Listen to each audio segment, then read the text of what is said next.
मुंबई अहमदाबाद महामार्गावर पालघर जिल्ह्याच्या हद्दीमध्ये सर्वच दुकानं आणि हॉटेलवर गुजराती भाषेमध्ये पाट्या लावलेल्या आहेत। ठाण्यातल्या घोडबंदर रोड ते आचाडपर्यंत अनेक दुकानांवर अशा पाट्या आहेत। राज्यात मराठी नावाच्या पाट्या सक्ती असताना या भागामध्ये मात्र सर्रास गुजराती पाट्या पाहायला मिळतात। त्यामुळे पालघर हे महाराष्ट्रात आहे की गुजरातमध्ये असा प्रश्न विचारला जातो।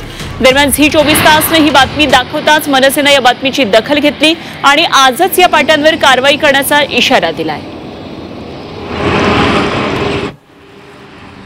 ठाणे भिवंडी घोडबंदर रोडवर जे हॉटेल्स आहेत तिच्यावर पुन्हा एकदा गुजराती भाषेमध्ये हॉटेलच्या पाट्या लागलेल्या पाहायला मिळत आहेत। कुठेतरी दिवसण्याचा प्रयत्न आहे का? मला असं वाटतं त्याचा बंदोबस्त महाराष्ट्र सैनिक करतील। घोडबंदर रोडला आहे ना ते ठाणे महानगरपालिकेच्या अंतर्गत येतं आणि तिकडे आमचे अविनाश जाधव आहेत, ते त्याचा योग्य तो बंदोबस्त करतील याची मला खात्री आहे। काय होतं कधी कधी शास्त्रीय यंत्रणा झोपेचं सोंग असल्यासारखं वागतात। मला असं वाटतं त्यांना जागा करायचं काम आमचे अविनाश जाधव करतील।